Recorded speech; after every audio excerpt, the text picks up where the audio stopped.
இலக்கிய தரம் உங்களுக்காக? ஒரு புத்தகம் வந்து நம்மளை எந்த அளவுக்கு ஈர்க்கும் அப்படின்னா, முதல்ல அந்த புத்தகத்தினுடைய தலைப்பு, அப்புறம் அதனுடைய அட்டைப்படம். ஆங்கிலத்தில் சொல்லுவாங்க இல்லையா, first impression is the best impression அப்படின்னு. இது மாதிரி நம்மளை வாங்க தூண்ட செய்யக்கூடியதோ அல்ல வாசிக்க தூண்டக்கூடிய செய்கிறதுக்கோ முக்கிய பங்கு வந்து அந்த தலைப்பினிலேயே அடங்கி இருக்கு.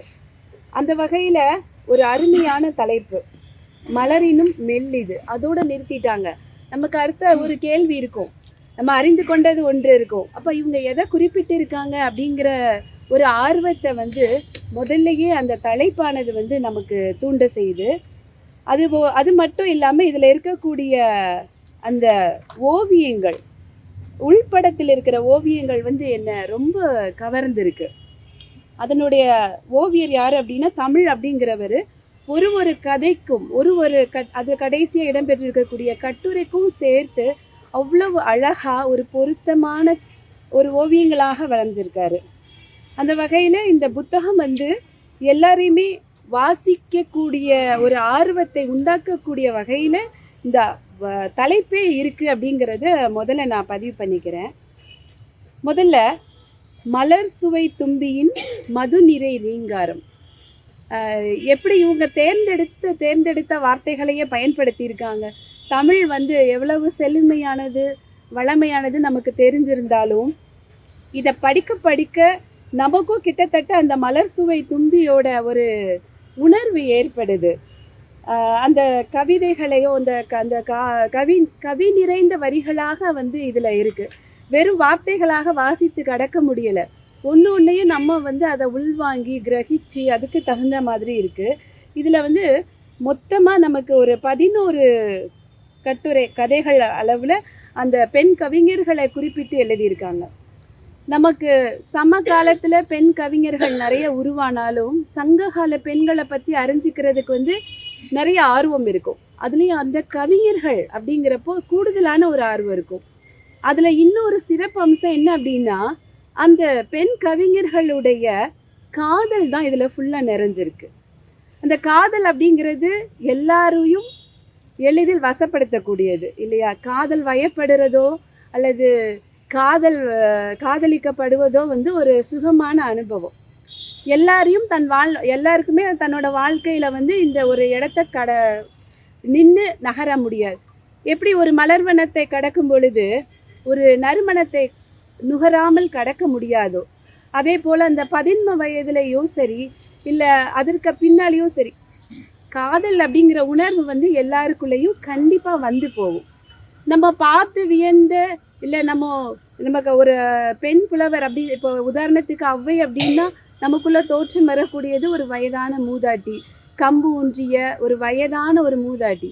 ஆனால் இங்கே அதோட விரிவாக்கம், அவங்க யார், இல்லை ஔவைங்கிறவங்க ஒருத்தவங்க தானா, இன்னும் பலரா, இப்படி நிறைய கேள்விகளுக்கு வந்து இந்த புத்தகத்தில் வந்து விடையா ஐயா எழுதியிருக்காங்க.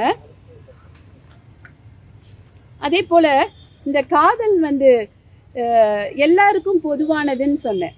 அது எல்லா உயிரினங்களுக்கும் தான். வெறுமன ஆறறிவு படைத்த மனிதர்களுக்கு மட்டும்தான் காதல் அப்படின்றது இல்லை.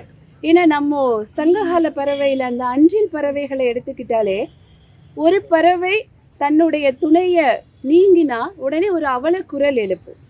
அது போக அந்த பறவை தன்னை விட்டு விலகியோ இல்லை இறந்தோ போயிடுச்சுன்னா தானும் தன் உயிரை மாய்த்து கொள்ளக்கூடிய அளவில் அந்த பறவையானது தன்னுடைய காதலோடு இருக்கும். அதனால தான் அன்றில் அப்படிங்கிற பேரே அந்த பறவைக்கு இருக்குது. இப்போ ஒரு பறவைகளுக்கே இந்த அளவு இருக்கும் பொழுது அப்போ ஆறறிவு கொண்ட மனிதர்களுக்கு எவ்வளவு இருக்கும். அதுவும் இந்த கலை நயம் மிக்கக்கூடிய அந்த ரசனை உணர்வு மிக்கவர்களுக்கு அது இன்னும் எத்தனை தூரம் இருக்கும் அப்படிங்கிறத ரொம்ப அழகாக சுவைப்பட சொல்லியிருக்காங்க. மொத்தம் இதில் 11. இதில் முதல்ல ஒரு 3 இடத்தை யார் பிடிச்சிருக்காங்க அப்படின்னா நக்கண்ணையார். இந்த நக்கண்ணையார் வந்து நான் இதுவரைக்கும் கேள்விப்பட்டதே இல்லை. இந்த புத்தகத்தை வாசிக்க எனக்கு அது வந்து ஒரு புதுவித அனுபவமாக இருந்தது. யாராலும் வெளிப்படுத்த முடியாத ஒரு எண்ணங்களை தன்னோட கவிதை வரிகளில், இல்லை யாருக்கும் தெரியப்படுத்த முடியாத விஷயங்களை கூட தன்னோட கவிதை வரிகளில் சொல்லியிருக்காங்க. முதல்ல வந்து யாராகியரோ அப்படிங்கிற ஒரு தலைப்பு. அந்த தலைப்புல ஃபுல்லா இந்த நற்கண்ணை தன்னுடைய காதலனை வந்து பார்த்து அவன் மேல கொண்ட காதலை வெளிப்படுத்த முடியல. ஒரு மல்யுத்தம் நடக்குது. மல்யுத்தம் வந்து ஒரு ஆணுடைய வீரத்தை வந்து பறைசாற்றக்கூடியது இல்லையா? அப்போ எப்பயுமே வந்து பெண் என்பவள் வந்து எவ்வளவு அழகுக்கு ஒப்பீடு செய்யப்படுகிறாளோ, ஆண் அப்படிங்கிறவன் நிச்சயமா வீரத்துக்கு ஒப்பானவனாக இருக்கிறான். அதையும் நம்மளுடைய தமிழ் வந்து காதலும் வீரமும் நிறைந்தது இல்லையா? அந்த வகையில இந்த நக்கண்ணை வந்து இப்படிக்கும் அவன் வந்து இந்த உள்ளூர்காரன் கூட கிடையாது, வெளிநாட்டை சேர்ந்தவன். அவன் மேலே ஏற்பட்ட அந்த காதல் வந்து அவளுக்கு சொல்ல முடியல. மல்யுத்தம் நடக்குது. அவனோ ஒரு ராஜா வீட்டு பையன்தான். ஆனால் தன்னோட அப்பா கிட்ட சண்டை போட்டு பிரிஞ்சு வந்து உள்ளூரில் கிடைக்கக்கூடிய உணவுகளை சாப்பிட்டு இருக்கும்போது கூட அவனுடைய தோளின் வலிமை வந்து மிகுந்த பலமானதாக இருக்குது. ஜெயிச்சாச்சு. அந்த மல்யுத்தம் நடக்கிறத அவன் மறைந்து இருந்து பார்த்துக்கிட்டே இருக்கான். அப்போ ஒன்று உள்ளூர்காரங்க என்ன எப்பயுமே அந்த முடிவு செய்யும் பொழுது தீர்ப்பு வழங்கும் போது ஒரு குழப்பம். யார் ஜெயிச்சா? இவன் தான் ஜெயிச்சானா இல்லை உள்ளூர்காரன் ஜெயிச்சானா? வெளியூர்காரனுக்கு தீர்ப்பு கொடுத்தா அப்போ நம்ம ஊர் பேர் வேற கெட்டு போயிருமே. இந்த மாதிரியான குழப்பங்கள்லாம் இருக்கு. ஆனால் கடைசியில் அவளுக்கு வந்து அவன் தோற்று போறதாக அறிவிக்கிறாங்க. அப்போ அந்த போட்டி நடக்கக்கூடிய இடம் எப்படி இருக்கு அப்படின்னா, குளிர்காற்று தீண்டிய குளமாக ஆடவர் தோள்கள் துடிக்க, பட்டாம்பூச்சி அமர்ந்த தும்பை பூவாக கன்னியர் நெஞ்சம் படபடக்க, அவன் மல்லர்களை எல்லாம் மண் கவச் செய்தான். அந்த அளவுக்கு வேகமான ஒரு வீரனாக அவன் இருக்கிறான். பூவிலேயே ரொம்ப மென்மையான பூ, அந்த தும்பை பூ ரொம்ப மென்மையா சிறியதாக இருக்கக்கூடிய அந்த தும்பை பூவையே படபடக்க செய்யக்கூடிய அந்த பட்டாம்பூச்சி அமர்ந்தா படபடக்க செய்கிற அளவுக்கு அவனுடைய அந்த வீரமானது அங்கே வந்து காட்டப்பட்டிருக்கு. இப்படி அந்த தோற்று போயிட்டான் அப்படிங்கிறத அவளால் ஏற்றுக்கொள்ள முடியல, எதிர்வாதம் பண்ண முடியல. தன்னுடைய அந்த புலம்பல்களை எல்லாம் வேதனைகளை எல்லாம் அப்படியே கவிதையாக வடித்து ரொம்ப அழகாக இருக்குது. இதுக்கு ஐயா கொடுத்துருக்கிற அந்த விளக்கம் வந்து ரொம்ப அற்புதமாக இருக்குது. தேர்ந்தெடுத்த வார்த்தைகள் அப்படின்னு ஏன் சொல்கிறேன்னா, எல்லாமே வார்த்தைகள் தான். திருக்குறளில் சொல்ல மாதிரி இனிய உளவாக இன்னாத கூறல் கனியிருப்ப காய் கவர்ந்தற்று. இப்போ நம்ம எப்படி நிச்சயமாக காயை சாப்பிட மாட்டோம், கனியை தான் சாப்பிடுவோம். அந்த வகையில் ஒரு நல்ல வார்த்தைகளை அழகு தோரணங்களாக இந்த புத்தகம் முழுவதுமே அவர் வந்து செதுக்கி செதுக்கி எழுதின மாதிரி எனக்கு ஒரு உணர்வு. ரொம்ப ஒரு அற்புதமான அந்த தமிழ் வந்து அந்த புக்கு முழுக்க எந்த அளவுக்கு வியாபிச்சிருக்கு அப்படிங்கிறத என்னால் உணர முடியுது. அதே போல் மொத்தம் 11 சொன்னேன். அதில் 3 இடங்கள் வந்து இந்த நக்கண்ணையாரே பிடிச்சிருக்காங்க. ஊர் போல் உவளும் நெஞ்சம், இதுதான் வந்து 2வது தலைப்பு. இதில் வந்து அவங்க என்ன அந்த தன்னுடைய காதல் அப்படிங்கிற ஒரு ஏக்கம், தவிப்பு, அந்த காதலில் விழுந்தவர்களுடைய அந்த அறிகுறிகளாக முதல்ல வெளிப்படுறது வந்து இந்த ஏக்கமும் தவிப்பும் தான் அப்படின்னு சொல்லியிருக்காங்க. நிச்சயமா நம்ம யார் மேலே அன்பு வச்சுருக்கோமோ அவங்க கூட பேசிகிட்டே இருக்கணும், அல்லது அவர்களை பார்க்கவாது செய்யணும் அப்படிங்கிற ஒரு ஏக்கமும் தவிப்பும் இருந்துக்கிட்டே இருக்கும். அதுவும் காதலில் இருக்கும்போது நிச்சயமாக அவங்க வந்து நமக்கு ரொம்ப பக்கத்தில் இருக்கணும் அப்படிங்கிற ஏக்கமெல்லாம் இருக்கும். ஆனால் அதற்கெல்லாம் வாய்ப்பே இல்லாத போது தன்னோட மனக்குமுறல்களை எல்லாம் அவங்க ஒரு அழகான பாடல்களாகவே கொடுக்குறாங்க. அதில் ஐயா வந்து இந்த பாடல்களுக்கு விளக்கமாக எழுதியிருக்கிறது ஒரு அழகுனா, அவர்களுடைய வார்த்தைகளாகவே எழுதியிருக்கிற அந்த வரிகள் வந்து இன்னும் அழகாகவே இருக்குது. கன்னியர் தமக்கு நேர்ந்த துயரங்களை சடுதியில் மறப்பர், காதலருக்கு நேர்ந்த கவலைகளை சாவிலும் மறவார். அதாவது தனக்கு ஒரு பிரச்சனைனா மறந்துடுவாங்க, ஆனால் தன்னுடைய காதலருக்கு ஒரு பிரச்சனைனா இந்த கன்னியர்களால் நிச்சயமாக மறக்கவே முடியாது, தாங்கி கொள்ள முடியாது. அதனால அந்த நற்கிலியோட அந்த அபகீர்த்தி, அதாவது அவனுக்கு வெற்றி பெறாத அந்த ஒரு விஷயத்தை அவளால் ஏற்றுக்கொள்ளவே முடியலை. அது எப்படி சொல்லியிருக்காங்க இன்னொன்று பார்த்தா, மனதோடு மல்லு கட்டிய நக்கண்ணையின் துன்பம்தான் மிக கொடிது. அதாவது அந்த ஆமூரானோடு மல்லு கட்டிய இந்த மல்களம், அந்த யுத்த களத்திலிருந்து அந்த மல்லு கட்டிய அவரை விட இந்த மனதோடு மல்லு கட்டிய இந்த பெண்ணின் நிலை தான் இன்னும் மோசமானதாக இருக்குது, கொடிதாக இருக்குது அப்படின்னு சொல்கிறாங்க. ஓய்ந்திருக்கும் போது அதன் ஓங்காரம் கூடும். நிச்சயமாக அப்படிதான். நம்ம சில பல வேலைகளில் இருக்கும்போது இல்லை கவலைகளை மறக்கிறதுக்காகவும் வேலைகளை எல்லாம் செய்வோம். ஆனால் எப்போ ஒரு இடத்துல ஓரமாக அமர்ந்து இருக்கிறோம்னா அப்போ தான் நம்மளுடைய உள்மனதினுடைய வேலை அதிகமாக இருக்கும். எதை மறக்கணும்னு நினைக்கிறோமோ அதுவே நமக்கு முழுசாக ஒரு பெரிய மலையாக பூதாகரமாக வியாபிச்சிருக்கும். அந்த அளவில் அந்த மல்யுத்தத்தில் மல்லு கட்டிய அவனை விட இவளுடைய இந்த துன்பம் தான், மனதோடு மல்லு கட்டுற துன்பம் தான் ரொம்ப கொடிதானதாக இருக்குது. அதே போல் ஓய்ந்திருக்கும் போது அதன் ஓங்காரம் கூடும் அப்படிங்கிற அந்த வரிகள் வந்து ரொம்ப மனதை தொடுகின்ற வரிகளாக இருக்குது. உண்மையான வரிகள் அது. அதே மாதிரி சேதாரத்தை ஆதாரப்படுத்துவது கூடுமான காரியம் அல்ல. அது ஒவ்வொரு வார்த்தைகளை சேர்த்து சேர்த்து அந்த எழுதுகிற அந்த கவித்துவம் மிக்கதானதாக இருக்குது. கவிஞர்களை பற்றி தான் எழுதலாம், அதை வெறும் ஒரு கட்டுரையாகவே எழுதியிருக்கலாம். ஆனால் அதை ஃபுல்லுமே ஒரு கவித்துவமான வரிகளாக அழகான வார்த்தைகளால் சேர்த்து எழுதியிருக்காங்க. ஒரு இதை இந்த புத்தகத்தை எடுத்த பிறகு முழுவதுமாக வாசிச்சிட்ட பிறகு தான் வைக்க முடியும் அப்படிங்கிற அளவுக்கு நிச்சயமாக ஆர்வம் வந்து இந்த பெண் புலவர்களுடைய காதல் ஒரு காரணமாக இருந்தாலும் இந்த எழுத்து நடை வந்து இன்னும் இந்த ஆர்வத்தை வந்து நிச்சயமாக கூட்டுது. அதே போல் அந்த பெண்களுடைய நிலை எப்படி இருக்குது அப்படின்னா, உற்றது கேட்டறிந்து உருவது உரைக்கும் தாயிடம் கற்றதை கூறலாம். அதாவது உற்றது கேட்டறிந்து உருவது உரைக்கும் தாயிடம் நம்ம படித்ததை எல்லாமே கூறலாம், ஆனால் காதல் என்னும் கலவை கூற முடியுமா அப்படின்னு சொல்லியிருக்காங்க. நிச்சயமாக அப்படிதான். நம்ம இதை இப்போ உள்ள காலகட்டத்தில் பெற்றோர்களோ பிள்ளைகளோ ஒரு நட்பு ரீதியால் பழகினாலும் எல்லாவற்றிற்குமான ஒரு எல்லை கோடு இருக்குது. ஆனால் இது எத்தனையோ ஆண்டுகளுக்கு, எத்தனையோ ஆயிரம் ஆண்டுகளுக்கு முற்பட்ட காலத்தில், இந்த சங்க காலத்தில் இருந்த பெண்களுடைய நிலைமை என்னதான் ஆண்களுக்கு நிகராக சம அந்தஸ்தில் இருந்தாலும் தன்னோட குடும்ப சூழலில் குடும்ப உறவினர்களோட கலந்து பேசக்கூடிய அளவில் இந்த காதல் நிலை வந்து நிச்சயமாக இல்லை. அதை வந்து இந்த வரிகளில் அழகாக தெரியப்படுத்தியிருக்காங்க. இந்த இரண்டாவது இதுலேயும் அவங்களுக்கு அந்த நக்கண்ணையாருக்கு இந்த காதலின் துயரமே தான் இருக்குது. மூன்றாவது வௌவாலின் நெல்லிக்கனவு. இதுவும் வந்து அவங்க என்ன நினைக்கிறாங்க, இத்தனை அழகாக நம்ம இருக்கோம், தன்னழகை தானே வியக்கிறாங்க. உண்மையில அப்படி தானே, உனது பிம்பம் விழுந்து கண்ணாடி நொறுங்கி போகும். எப்போது காதல் கொண்டாலும் உனது பிம்பம் விழுந்தாலே கண்ணாடி நொறுங்கி போகும்னு சொல்லி வைரமுத்து அழகாக சொல்லியிருப்பார்.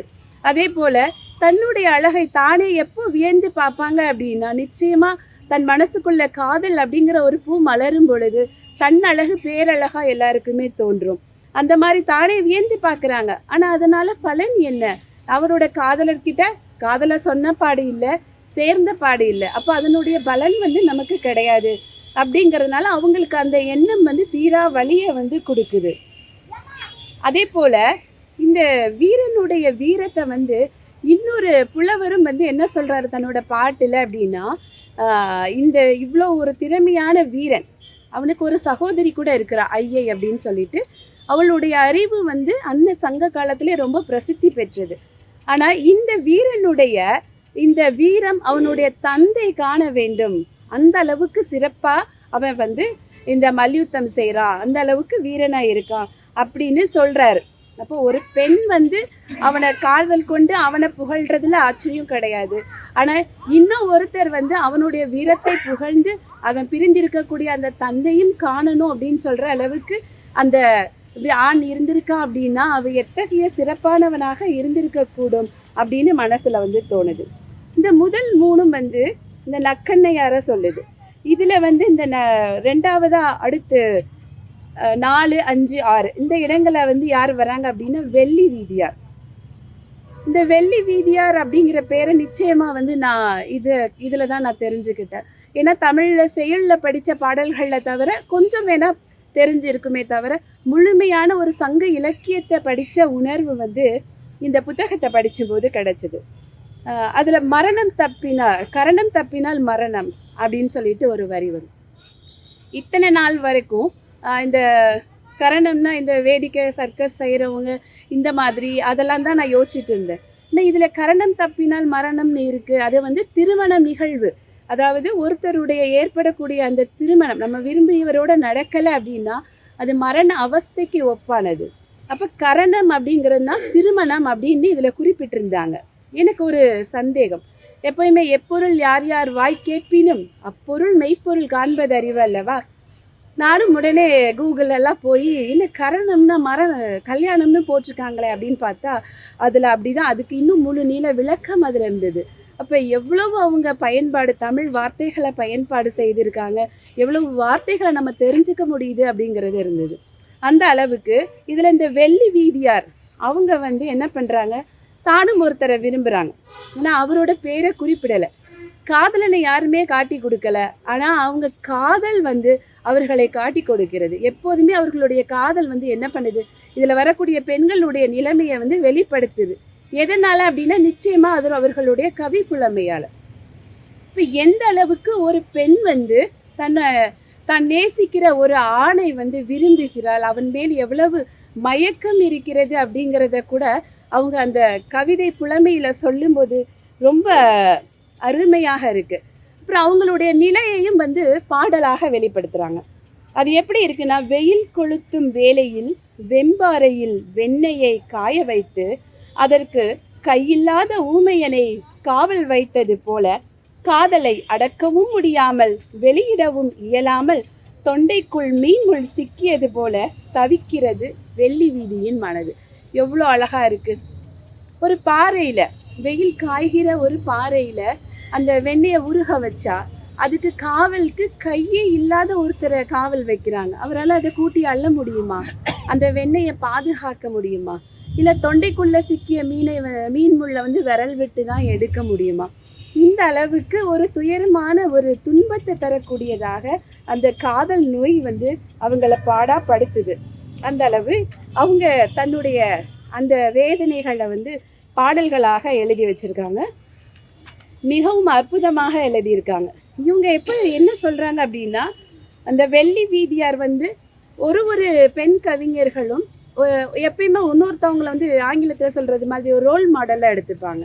இல்லை அவங்கள போல் பண்ணிக்கலாம், இவங்கள போல் பண்ணிக்கலாம், இல்லை அவங்கள மாதிரி பண்ண மாட்டேன் அப்படின்னு சொல்கிறதா இருக்கலாம். அதில் இந்த வெள்ளி வீதியார் வந்து என்ன சொல்கிறாங்க அப்படின்னா, ஆதிமந்தி, நம்ம ஆதிமந்திங்கிறது பாடலில் படிச்சிருப்போம், செய்யுள்ளையோ ஆட்டனத்தி ஆதிமந்தி. அந்த ஆதிமந்தி போல் நான் ஊர் ஊராக தேடி அலைய மாட்டேன் அப்படிங்கிற மாதிரி, அதாவது பின்னாடி வரக்கூடிய அந்த கவிஞர்களையே வந்து ஒரு குறிப்பால் தன்னுடைய முன்னுரையிலே அவங்க கொண்டு வந்து வைக்கும்போது இப்போ அடுத்து அவங்க வரப்போகிறாங்களோ அப்படிங்கிற ஒரு எண்ணம் நமக்கு வருது. அந்த அளவுக்கு ஒரு எதிர்பார்ப்பை நமக்குள்ளே வந்து அழகாக கொண்டு வராங்க. ஐந்தாவதா நெஞ்சில் ஒட்டிய நேசம். அகப்பாடல் அப்படின்னா மனப்பாடல், மனசுக்குள்ளே பாடுறது தானே. மனதை சொல்லக்கூடியதாகவும் அது இருக்கும் அந்த மனப்பாடல். அதனாலே தான் அது வந்து மனதை வெல்லும் பாடலாக இருக்குது. அந்த அவள் எப்படி போகிறான்னா, தேடி போகிறாள் தனது காதலனை, விசும்பின் விளிம்பு மண்ணை தொடும் இடம் நோக்கி. எவ்வளவு அழகான வார்த்தை, விசும்பின் விளிம்பு மண்ணை தொடும் இடம் நோக்கி. பயணம் திசையற்றதாக, எங்கே இருக்கான்னு தெரியாது இல்லையா, ஒரு குறிப்பில்லாமல் தேடி போகிறாங்க. இந்த இடத்துல இருக்காங்க அவங்கன்னு தெரிஞ்சால் அந்த இடத்த நோக்கி பயணப்படலாம். இப்போ எங்கே இருக்காங்கன்னு தெரியாதப்போ அந்த பயணம் வந்து ஒரு இலக்கு அற்றதாக இருக்கிற அந்த நிலையில் அவங்களுடைய பாதை தெளிவற்றதாக இருக்குது. ஆனால் கடைசியில் ஒரு வரி சொல்லியிருக்காங்க, பாதம் மட்டும் விரைகிறது விசை பெற்றதாக. எவ்வளவு அப்போ எந்த அளவுக்கு ஒரு ஈடுபாடும் ஒரு தேடலும் வேகமும் அந்த பெண்கிட்ட இருந்தால் பயணமோ பாதையோ இலக்கற்றதாக இருந்தாலும் அவங்க பயணிக்கிற அந்த வேகம் வந்து எவ்வளவு விசை பெற்றதாக, எவ்வளவு வேகம் பெற்றதாக இருக்குது அப்படிங்கிறத இவங்களோட வரிகளில் அழகாக சொல்லியிருக்காங்க. அடுத்து இந்த நெஞ்சில் ஒட்டிய நேசத்தில் இதை மட்டும்தான் குறிப்பிட்டு சொல்லணும் அப்படின்னு சில இதுகளை நோட் பண்ணி வச்சுருக்கேன். ஆனால் சொல்லப்போனால் எல்லாத்தையுமே நான் வாசித்து சொல்லணுங்கிற அளவுக்கு நிஜமாக அது வந்து எல்லாமே ஒரு கவித்துவமான வரிகளாக நிறைஞ்சிருக்கு. ஆனால் கண்டே பிடிக்க முடியல அவங்களால. அந்த கண்டுபிடிக்க முடியாததுனால அவங்க எப்படி ஆறாங்க, அடுத்தால அவங்க நிலை என்ன ஆகுது அப்படின்னா, தேன் கலந்த பனிநீர்.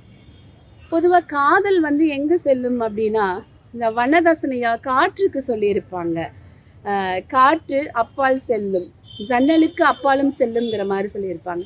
காதல் வந்து காற்றுக்கு அப்பாலும் செல்லும். அதனால தான் காலங்காலமாக நம்மளை அந்த காதல் தொடர்ந்து கொண்டே இருக்குது இல்லையா. வைரமுத்தோட ஒரு அற்புதமான வரிகள். கவிதை வரியின் சுவை அர்த்தம் புரியும் வரை, கங்கை நீரின் சுவை கடலில் சேரும் வரை, காதல் சுவை ஒன்றுதானே காற்று வீசும் வரை.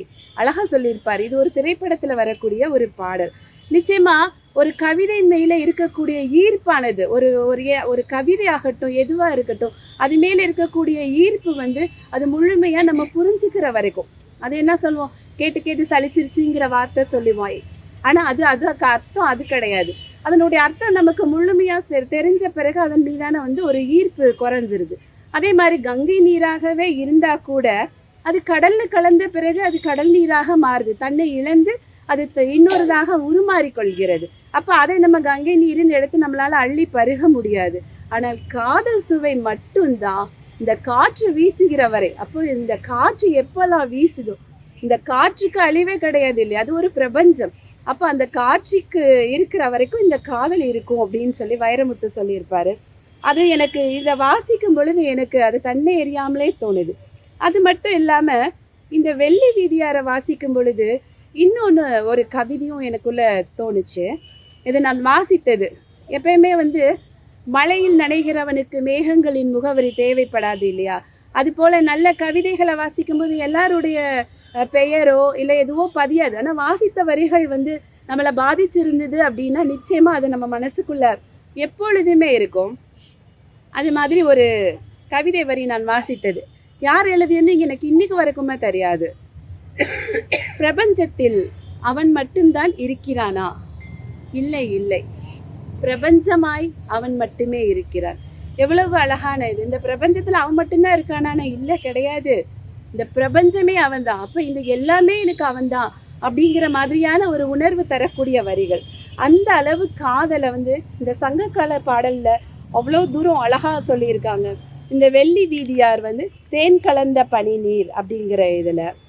அடுத்து இவங்களுக்கு அடுத்தாப்புல யார் வராங்க அப்படின்னா, உயவு நோய் அறியாது துயலும் ஊர். உயவு நோய் அறியாது துயிலும் ஊர். இந்த இடத்துல வர்றது தான் ஔவை. இப்போ ஔவை அப்படின்னா சின்ன வயசுல முதல்ல படிச்ச செய்யுளே அறம் செய்ய விரும்பு. அப்போ அந்த அவுங்கிற இடத்துல ஔவையார் தான் இருப்பாங்க. அந்த ஔவையார் பாட்டி இப்போ வரைக்கும் நமக்கு ஔவையார்னா மனசுக்குள்ள ஆட்டோமேட்டிக்கா அந்த ஔவையாருடைய புகைப்படம் தான் வரும். கம்பு ஊன்றிய வயதான ஒரு கூன் விழுந்த ஒரு தோற்றமுடைய பாட்டி. இப்போ ஃபர்ஸ்ட்ல இதுக்கு என்னன்னா, இதுக்கு முன்னாடி இருக்கக்கூடிய, அதாவது ஔவை இவங்க தானா அவங்க தானாங்கிற குழப்பம் கொஞ்ச நாளைக்கு முன்னாடி எனக்கு தெளிவா இருந்தது. ஏன்னா ஒரு ஔவை கிடையாது. சங்க காலத்துல நிறைய ஔவைங்கிற பெயர்ல வேற பெண்பார் புலவர்களும் இருந்தாங்க அப்படிங்கிறதுல எனக்கு எந்த சந்தேகமும் இல்லை. ஆனா இதுல குறிப்பிட்டு இருக்கிற இந்த ஔவை மிகவும் இளமையானவள், அழகு நிரம்பிய இளமை மயமானவள் அவள். அப்ப அவள் ஒரு ஆணுக்கு நிகராக எல்லா செயல்களிலும், அது கல் பரிமாறிக்கொள்வதுங்கிற வரைக்கும் இந்த இதுல குறிப்பிட்டு இருக்காங்க. அந்த அளவுக்கு நிகரானவள். ஆனா இந்த பேஜ்ல குறிப்பிட்ட மாதிரி ஒரு வார்த்தையை மாத்திட்டாலோ இல்லை கூட குறைச்சு சொல்லிட்டாலோ அவர்களுடைய தன்மையை அது பாதிச்சிரும். அதனால இதுல ரொம்ப கவனமாக கையாண்டு இருக்கிறேன் அப்படின்னு ஆசிரியர் ஐயா சொல்லியிருந்தாங்க. அது நிச்சயமாக நான் அந்த ஔவையை வாசிக்கும் பொழுது நம்ம படித்தேன். ஏன்னா எல்லாருக்குள்ள இருக்கிற அந்த பிம்பம், ஔவை அப்படின்னா சிறு குழந்தையிலேருந்து பெரியவங்களுக்கு வரைக்கும் இருக்கக்கூடிய அந்த பிம்பம் உடையாதவாறு நிஜத்தை நமக்கு காமிச்சிருக்காங்க. அது ரொம்ப ரசிக்கிற மாதிரி இருந்தது. அதோட உண்மை நிலையும் அவங்க தந்திருக்காங்க. அந்த ஔவை எந்த அளவுக்கு ஒரு நட்பு ரீதியா அந்த அதியமான் கூட இருந்தாங்க. அதாவது இதுல குறிப்பிட்டிருக்கிற ஔவை நெல்லிக்கனி வாங்கிய அந்த ஔவை 2ஆம் நூற்றாண்டை சேர்ந்த அந்த ஔவையார் தான் இதுல குறிப்பிட்டிருக்காங்க. அப்ப அந்த அதியமான் தான் உண்டால் அந்த நீண்ட நாள் வாழ்வோம், ஆனா அது விட தமிழ் வாழணும் அப்படின்னு நினைச்சு ஔவைக்கு கொடுத்தது நம்ம எல்லாருக்குமே தெரியும். அதுவுமே அவர் சொல்லாம கொடுக்குறாரு. எங்க சொன்னா நீ சாப்பிட்டு நீ நல்லா இருக்கணும் அப்படின்னு தான் சொல்லுவாங்க, நம்மளுடைய நட்பானவள் அப்படிங்கிறதுனால அதனுடைய பலனை சொல்லாமல் அவர்களுக்கு கொடுக்குறாங்க. இதனால ஔவை சாகா வரம் பெற்ற ஔவை. நெல்லிக்கனியை உண்டது ஔவையாக இருக்கலாம், ஆனால் சாகாமல் வாழ்ந்தது அதியமான் அப்படிங்கிறது ஒரு கவி புனைவு வரியா இதுல குறிப்பிட்டிருக்காங்க. இப்ப இந்த இடத்துல அந்த ஔவை அந்த அதியமானுடைய அழகு, அவருடைய படைத்திறம், வள்ளல் தன்மை, இது எல்லாத்தையுமே ஒவ்வொரு பாடல்கள்லையும் குறிப்பிட்டுக்கிட்டே இருக்காங்க. இந்த பாடல்கள்லாம் குறிப்பிடும்போது அவங்கள் வந்து அவருடைய காதலனை பற்றியும் அதில் வந்து காதலை பற்றி தான் சொல்லியிருக்காங்க. இவங்க யாருமே இந்த காதலனை பற்றி சொல்லவே இல்லை. எதுக்காக அப்படிங்கிறது தெரியல. ஊருக்கு தெரிய வேண்டாம்னு நினச்சாங்களா என்னங்கிறது எனக்கு புரியலை இதில். ஆனால் அந்த காதலனை பற்றி சொல்லவே இல்லை. தன் பெற்ற காதல், காதல் நோய், அந்த பசலை துன்பம், இது எல்லாத்தையுமே வந்து ரொம்ப தெளிவாக நிறைய பாடல்களில் வந்துட்டு குறிப்பிட்டிருக்காங்க. அது வாசிக்க வாசிக்க வந்து நமக்கு ரொம்ப ஒரு திகட்டாத தேன் போல இருக்குது. அது ஒரு அழகான ஒரு பொயட்டிக் லைன் இருக்குது இதில். அவளுக்குரல் காற்றாய் புல்லாங்குழல் நுழைந்து இசையாய் வெளிவரும் தென்றலை போன்று குளிர்மொழி பேசும் தன்னை புறக்கணித்து கல்லாய் சமைந்திருக்கும் காதலனுக்கு எதிரானது அல்ல, துயிலறியாமல் துடிக்கும் இவளது நிலை அறியாமல் தூங்கும் ஊருக்கு எதிரானது. அதாவது ஊரில் எல்லாரும் தூங்கிட்டு இருக்காங்க, ஆனால் காதல் வயப்பட்டவர்களால் தூங்கவே முடியாது. நிச்சயமாக அது தூக்கங்கிறது தான் முதல்ல போகும் அப்படிங்கிறது எல்லாருக்கும் தெரிஞ்ச ஒரு விஷயம். பாரதியார் கூட அழகா அவருடைய பாடல்லாம் சொல்லியிருப்பார். காதல் அப்படின்னாலும் பாரதியார் எனக்கு சட்டை ஞாபகம் வந்துடும். வீரம்னாலும் எப்படி தமிழ்னா வீரமும் காதலும் நிறைந்ததோ அதனை மாதிரி பாரதியாரை பார்க்கும்போது எனக்கு வீரமும் காதலும் தான் முதல்ல தோன்றும். தன்னுடைய அந்த காதல் பாடல்களில், அந்த காதல் பிரிவு பாடல்களில் வந்து அவர் ரொம்ப அழகாக அதை வந்து வெளிப்படுத்தி இருப்பார். எப்படின்னா அந்த ஆசை முகம் மறந்து போச்சே அப்படிங்கிற ஒரு பாடலில் வந்து தேனை மறந்திருக்கும் வண்டும் ஒளி சிறப்பை மறந்து விட்ட பூவும் வானை மறந்திருக்கும் பயிரும் இந்த வையம் முழுதும் இல்லை தோழி. இது நிச்சயமாக கிடையாதுல்ல. தேனை மறந்த வண்டுங்கிறது இந்த உலகத்திலேயே கிடையாது. இந்த மாதிரி ஒவ்வொரு ஊமையாக சொல்லி இந்த மாதிரி அவரை நான் மறந்ததே கிடையாது அப்படின்னு சொல்லி அழகாக சொல்லியிருப்பார். அதே மாதிரி அந்த தீர்த்தக்கரை நீலே அப்படிங்கிற ஒரு பாடல், அது கொஞ்சம் சோகமானதாக இருக்கும். திரைப்படங்கள்லையும் சோகமான இடங்கள்ல அந்த பாடலை பயன்படுத்தி இருப்பாங்க. அந்த பாடல்லையுமே வந்து இரவின் கொடுமை, அதாவது கூடி பிரியாமலே ஓரிராவெல்லாம் கொஞ்சி குளவியங்க அப்படின்னு சொல்லி தொடர்ந்து வரும் அந்த பாடல் வரிகள். அப்போ எல்லாரும் நல்லா இருக்காங்க, நான் மட்டும் தனியாக இருக்கேன் அப்படின்னு தன்னோட பாடலில் பாரதியார் சொல்லியிருப்பார். அதே போல் இந்த வெள்ளி வீதியாரும் இந்த ஊரெல்லாம் சந்தோஷமாக உறங்கிட்டு இருக்காங்க, நான் மட்டும் இங்கே வந்து ஒரு துயரத்தோட, காதலின் பிரிவோட, துன்பத்தோட இருக்கேன் அப்படின்னு சொல்லி சொல்கிறாங்க. இந்த ஔவையாரும் அதே போல் உயவு நோய் அறியாது துயனும் ஊர் அப்படிங்கிறதுல தானும் இந்த மாதிரி ஊர் உறங்கும் வேலையில் நான் உறங்காமல் இருக்கிறேன் அப்படிங்கிற மாதிரி ஔவையாரும் சொல்லியிருக்காங்க. அப்போ இந்த பெண்கள் எல்லாருக்குமே காதல்ங்கிறதும் அந்த உணர்வு அப்படிங்கிறதும் ஒரு பொதுவான ஒன்றாக இருக்குது. அப்போ அந்த காதல் என்ன அவங்களுக்கு எப்படி இருக்குது அப்படின்னா, சந்தன மரத்தில் தேன் கூடு, வேப்ப மரத்தில் தேன் கூடு கட்டி இருந்தால் கூட அது வேப்பன் சுவையை தராது, தேன் சுவையை தான் தரும். ஆனால் இந்த தேனானது சந்தன மரத்தில் கட்டியிருக்கு. அப்போ அந்த தேனினுடைய சுவையும் சரி, அந்த சந்தனத்தின் வாசமும் சரி, அது எவ்வளவு ஒரு அழகானதாக, ஒரு சுவை மிக்கதாக, நறுமணம் மிக்கதாக அது இருக்கக்கூடும் அப்படிங்கிறத அழகாக இந்த இதில் ஃபுல்லாக தெரிவிச்சிருக்காங்க. அதே மாதிரி இந்த ஒரு வார்த்தை பிசகாமல் கொடுக்கணும் அப்படிங்கிறதுல ரொம்ப கவனமாக இருந்திருக்காங்க. காதலுக்கும் நட்புக்கும் என்ன வேறுபாடு? நட்பு வந்து தாமரை போல் மணக்கும், அதை நுகரலாம் நிச்சயமாக, அந்த மனமே வந்து நட்பு.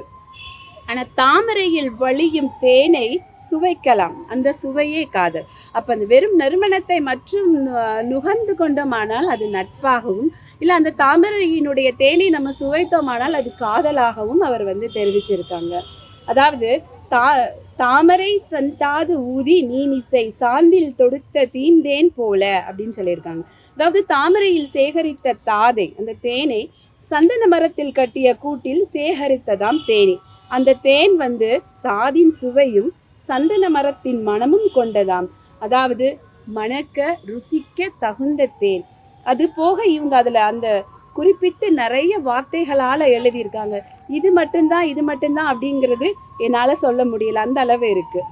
இந்த மாதிரி இருக்கும்போது சூடாமல் உதிர்ந்த பகன்றை அப்படிங்கிற தலைப்பு, இந்த தலைப்பு வந்து அவங்க கொடுத்துருக்கிறது வந்து அதியமானுக்காக மட்டுமே நம்ம எடுத்துக்கொள்ள முடியலை, ஔவைக்காகவும் எடுத்துக்கலாம். எப்பவுமே தலைவனுக்காகவே தோன்றியவள் தலைவி அப்படிங்கிறது தான் சங்க காலத்துல இருந்து இருக்கு. ஆனா இந்த பெண்கள் யாருமே தலைவனை சேரவே இல்லை. அப்ப இவர்கள் எல்லாருமே வந்து சூடாமல் உதிர்ந்த பகன்றையாகவே தான் எனக்கு தோணுது. ஆனா இதுல அவ்வை வந்து என்ன சொல்றாங்க, ஒரு முறை முதல்ல அதியமானுடைய நட்பு கிடைக்க முன்னாடி அந்த வாயில் காத்திருக்கிறாங்க பரிசில் பெறுவதற்காக. ஆனா பரிசில் பெறுவதற்கு ரொம்ப தாமதமாகுது. அப்ப இவர்களுக்குள்ள ஒரு கோபம் என்ன அப்படின்னா, என் வறுமை நிலை கண்டு அவர் என்னை வந்து காக்க வைக்கிறாரா அப்படின்னு வாயில் காப்போன் கிட்ட பேசுகிற அந்த வசனங்கள், அந்த கவி வரிகள் கூட வந்து அவ்வளவு கவித்துவம் அழகா இருக்கு. அதையெல்லாம் பேசும்போது இல்ல, உன்னுடைய தமிழுக்காக உன்னோடு நட்பு செய்வதற்காக அவர் இருக்க வச்சிருக்கிறாரு, காக்க வச்சிருக்கிறாரு அப்படின்னு அந்த வாயில் கோப்போனிடமிருந்து தெரிஞ்சுக்கும் போது அவங்களுக்குள்ள ஒரு பெரு மகிழ்ச்சி உண்டாகுது. இந்த மாதிரியாக தான் அவங்களுடைய நட்பு தொடருது. அந்த நட்பு வந்து அவனுடைய மரண தருவாயில் வரையிலுமே தொடர்கிறது. எப்படின்னா, ஒரு தொண்டைமான் அப்படிங்கிற ஒரு அரசன், சிற்றரசன் வந்து படையெடுத்து வர போறான். அப்போ இவங்க தூது போறாங்க. அவை போறவங்க என்ன பண்றாங்க அப்படின்னா, அங்க இருக்கக்கூடிய படை திறன்களை எல்லாம் அப்படி உயர்த்தி, உன்னோட இதுல அழகா இருக்கு, நெய் பூசி வலுவழுப்பாக பூஜை புனஸ்காரம் எல்லாம் செய்யப்பட்டு இருக்கு. ஆனா என்னுடைய அரசன் அந்த அதியமானுடைய அந்த போர் கருவிகள்லாம் எப்படி இருக்குன்னா, ரத்தக்கரை படிஞ்சு கொல்லன் பட்டறைக்கு போயிருக்கு, சீக்கிரமா தயாராகுதுருக்கு. இப்ப கேட்கிறவனுக்கு எப்படி படையெடுத்து வர்றதுக்கு மனசு வரும்? அவன் அப்படியே பின் வாங்கிடுறான். ஆனா இதே மாதிரி இன்னொரு பேரரசன் படையெடுத்து வரும்போதும் இவங்க இந்த முறையை கையாளுறாங்க. ஆனா விதி வலியது, அவன் வந்து விடுறான். இவர்களை தோற்கடிச்சு எத்தனை பேரை ஜெயிச்சு வந்தாலும் வல்லவனுக்கு வல்லவன் ஒருத்தர் உண்டோர் இல்லையா உலகத்துல, அந்த மாதிரி இவன் கடைசியில மாண்டு போறார். அப்போ அவனை எரிக்கும் போது கூட உன் உடலை எரிக்கலாம், உன் புகழை எரிக்க முடியாது அப்படின்னு சொல்லி அழுது புலம்புறாங்க. அது மட்டும் இல்லாம உன்னை போல இந்த உலகத்துல கொடுப்போர் எவர் உலர் அப்படிங்கிற அளவுக்கு அவரை வந்து உயர்த்தி சொல்றாங்க. இந்த 3 இதுலையுமே வந்து அவங்க ஔவையோட அந்த கதைகள் இருக்கு. அடுத்து 2 இதுல வந்து பாத்தீங்கன்னா, நம்ம கதை ஓரளவு எல்லாருக்கும் தெரிஞ்சிருக்கும், ஆட்டனத்தி ஆதிமந்தி. அதுவுமே வந்து ஒரு அரசனுடைய மகளாக நினைக்கப்பட்டு கொண்டிருந்த அந்த பெண் வந்து பார்த்தா தலைப்பிலே சொல்லிட்டாங்க, யானுமோர் ஆடுகள மகளே. அதாவது இந்த நடனம் ஆடுகிறது. ஆட்டம் அப்படிங்கிறது தமிழ்ல எல்லா இடத்துலையும் பயன்படுத்தி இருக்காங்க அப்படிங்கிறத வந்து நான் ஐயாவோட இதுல படிச்சு தரேன். ஏன்னா சாதாரணமா பயன்படுத்துகிற அந்த வார்த்தைகளினுடைய அர்த்தம் வந்து, ஓ இதனாலதான் இது பயன்படுத்துறாங்களோ அப்படின்னு தோணுச்சு. இந்த ஆட்டம் எல்லாத்தையுமே ஒரு கலையாக பாவிச்சிருக்காங்க. போர் செய்வதாகட்டும், உறவு செய்வதாகட்டும், குளிப்பதாகட்டும், நீராட்டம் சொல்றாங்க, உறவாடுதல், சதிராடுதல். சதிர்ங்கிறது ஆட்டம்தான், போராடுதல். அப்போ போர் கூட வந்து ஒரு கலையாக பார்க்கிற தன்மை வந்து இந்த தமிழருக்கு இருந்தது அப்படிங்கிறதையுமே அவங்க வந்து இந்த இடத்துல பதிவு பண்ணியிருக்காங்க. இதுல இவ சொல்ற யானுமோர் ஆடுகள மகளே என்னன்னா, அந்த ஆட்டனத்தி வந்து ஒரு நடனம் ஆடக்கூடியவ. நடனம் எதுல அப்படின்னா, நீர்ல நடனம் ஆடுறான். இந்த நீர் நடனத்துல ஆடும் பொழுது இந்த காவிரி வந்து அவனை கொண்டு போவதாக அந்த கதையில வரும். ஆனா அந்த காவிரியை வந்து ஒரு பெண்ணாக சித்தரிச்சும் ஒரு கதை புனையப்பட்டு இருக்கிறது, அது நதியாக சித்தரிச்சும் வந்து ஒரு கதை புனையப்பட்டு இருக்கு. இந்த இதுல வந்து இந்த உண்மைத்தன்மை, எல்லா பெண்பார் புலவர்களினுடைய வாழ்க்கையினுடைய உண்மைத்தன்மையை வந்து அழகா எடுத்து வச்சிருக்காங்க. காவிரி அப்படிங்கிறது வந்து ஒரு அந்த நதி தான் வந்து அவனை இழுத்து கொண்டு போனதாக. அப்புறம் அதுல அவனுக்கு இது 2 கதையுமே வந்து ஐயா கொடுத்துருக்காங்க. திரைப்படமாக வந்ததையும் சரி, உண்மையான கதையுமே வந்து கொடுத்துருக்காங்க. இப்படி எல்லாத்தையுமே கொடுத்து கடைசியில காளை போல் நடை போடும் கட்டழகன், அதாவது அவன் எப்படி இருந்தான், அந்த ஆட்டனத்தியோடைய அழகு, நடன திறமை, அவன் எங்கே இருப்பா, எப்படி இருந்தான், இப்படி அவனை பற்றின எல்லா குறிப்புகளையும் அந்த ஆதிமந்தி சொல்வதாக, தனது பாடல்களில் சொல்வதாக இந்த கட்டுரை ஃபுல்லாக இருக்குது. இந்த கதை வடிவம் எடுத்துக்கிறதா எனக்கு தெரியலை, ஆனால் கடைசியில் வந்து ஒரு கட்டுரைன்னு கொடுத்துருக்காங்க. இதில் வந்து பார்த்தீங்கன்னா இந்த 11மே வந்து இந்த பெண்பார் புலவர்களினுடைய காதலையும் சோகத்தையும் தருவதாக இருந்தது. என்னடா ஒரு புக்கு வந்து இப்படி முடியுதே. எப்பயுமே வந்து எனக்குள்ள ஒரு பழக்கம் உண்டு, ஒரு சோகமான முடிவுள்ள திரைப்படமோ ஒரு புத்தகமோ எனக்கு வாசிக்கிறத நான் அதிகமாக விரும்பவே மாட்டேன். ஏன்னா இதை நான் வாசிக்க வேணும். ஏன்னா இது திறன் ஆய்வுன்னு சொல்ல முடியாது. ஏன்னா நான் ஆய்வு செய்கிற அளவுக்கு அவ்வளோ பெரிய ஆள் அப்படிலாம் இல்லை. வாசித்து அந்த நான் ஏற்கனவே சொன்ன மாதிரி மலையில் நனையிறவனுக்கு மேகத்தின் முகவரி தேவையில்லை இல்லையா? அதே போல் வாசிக்கிறவனுக்கு வந்து எவ்வளவு தூரம் இல்லை, அவனுக்கு ஒரு ரசனை இருந்தால் போதும். அந்த வகையில் என்னுடைய ரசனையின்படி ஒரு சோகமான முடிவை ஏற்றுக்கொள்றதுக்கு வந்து எனக்கு மனசு கஷ்டமாக இருந்தது. அதுக்கு கடைசியில் முத்தாய்ப்பா ஐயா வந்து ஒரு கட்டுரை வச்சுருக்காங்க. அந்த கட்டுரை என்ன அப்படின்னா, கொள்ளேற்று கோட்டு புண்ணும் ஆயர் மங்கையின் அருமருந்து. அதாவது இது அதுக்கு அடுத்த காலகட்டத்தில் வந்த மாதிரி. கொள்ளேற்று கோட்டு புண், அந்த காளையை அடக்குவாங்க இல்லையா, அந்த அடக்கும்போது அவங்களுக்கு ஏற்படுகிற அந்த புண், அந்த காளைகளை யார் ரொம்ப சிறந்த வீரனோ அவனை கட்டிக்கிறதுக்காக நிறைய கன்னிகள் வந்து காத்திருக்காங்க. அப்போ இதில் எவன் சிறந்த வீரனோ அவனுக்கு தான் முதலிடம் வருது. இப்போவுமே நம்மளுடைய அந்த ஜல்லிக்கட்டு ஆண்களினுடைய வீரத்தை பறைசாற்றுவதாக இருக்குது. ஆனால் எத்தனை பேர் ஜல்லிக்கட்டில் பாஞ்சு போகிறாங்க அப்படிங்கிறது ஒரு கேள்விக்குறி தான். ஏன்னா அதுக்கான பயிற்சியெல்லாம் எடுக்க வேண்டிய ஒரு சூழ்நிலையில் நம்ம நாடு போயிருக்கு. அப்போ இந்த இதில் வரக்கூடிய இந்த ஆண்கள் வந்து அழகாக ஒவ்வொருத்தரும் அந்த காளைகளை எப்படி அடக்குறாங்களோ அதே போல் அந்த பெண்கள் அவர்களை தேர்ந்தெடுக்கிறாங்க. அதில் ஒருத்தன் மேல் காதல் வயப்பட்ட பெண் ஒருத்தி வந்து அதில் காளையை அடக்கின வீரன் அவன் காயம் படுறது எல்லாத்தையும் பார்க்குறா. கடைசியில் அவங்களுக்கு திருமணம் ஆகிறது. ஒரு சுகமான ஒரு முடிவாக அதில் முடிச்சிருக்காங்க. ஆக இந்த புத்தகத்தில் வந்து அந்த தீரா காதல் கொண்ட பெண்களாகட்டும், அவர்களுடைய பசலைத்தன்மை நோயாகட்டும், புலம்பல்களாகட்டும், எல்லாமே கவிதை வெளிப்பாடுகளாக ஃபுல்லாக நிறைஞ்சிருக்கு. இதில் அவர்களுடைய கவிதைகள் மட்டுமே இல்லாமல் அந்த ஆசிரியர் அவர்களினுடைய அந்த கவிதை கோர்வையான வார்த்தைகள் வந்து இந்த கவிதைகளுக்கு மேலும் அழகு சேர்ப்பதாக, அதாவது ஒரு மகுடம் இருந்தால் அதில் மேலும் மேலும் மாணிக்க கற்களை வச்சோம்னா எவ்வளவு பிரகாசமாக இருக்குமோ அதே போல் நமக்கு புரியும் வகையிலேயும் ரொம்ப அழகாகவும் தெளிவாகவும் எடுத்து சொல்லியிருக்காங்க. இந்த புத்தகத்தை படிக்க கிடைச்சதுக்கு வந்து எனக்கு ரொம்ப மகிழ்ச்சி. அதே மாதிரி சில வார்த்தைகளை வந்து நான் தேடி படிக்கிற அளவும் இருந்தது. அதாவது நெலிக்கோள் அப்படிங்கிற ஒரு வார்த்தை இதில் பயன்படுத்தப்பட்டிருந்தது. நான் இதுவரை நிச்சயமாக அந்த வார்த்தையை நான் கேட்டதில்லை. நெலிக்கோள்னா ஆனால் அது அந்த இடம் சார்ந்த இடத்துல அது எதுக்கு பயன்படுங்கிறத கிரகிச்சிக்கிற அளவுக்கான ஒரு அறிவு இருந்தாலும் எதையுமே முழுமையாக தெரிஞ்சுக்கணும் அப்படின்னு நான் விரும்புவேன். திருப்பி நான் அதையும் கூகுளில் போய் பார்க்கும் பொழுது அதற்கான அந்த வார்த்தையினுடைய அர்த்தங்களை படிக்கும்போது இந்த புத்தகத்தை எழுதினவங்க மேலே உண்டான அந்த மரியாதையும் மதிப்பும் வந்து எனக்கு இன்னும் அதிகமாகிக்கிட்டே இருந்தது. உண்மையிலே ஒரு வெறுமனை ஒரு கடமைக்காக எழுதாமலோ இல்லை ஒரு பிரதியாக இல்லாமலோ தன்னுடைய ஈடுபாடோடு அவங்க முழுமையான ஒரு புத்தகமாக தந்திருக்காங்க. இந்த புத்தகத்தை வாசித்து இதை இவ்வளவு நேரம் உங்களோட என்னுடைய ரசனையை பகிர்ந்துக்க தான் நான் வந்தேன். இந்த புத்தகத்தில் நான் படித்த காதலையும் இதில் நான் கண்ட ரசனையையும் தான் நான் உங்களோட பகிர்ந்துக்க வந்தேன். இது ஒரு ஆய்வு அப்படிலாம் நிச்சயமாக கிடையாது. இதற்கான வாய்ப்பு தந்தமைக்காக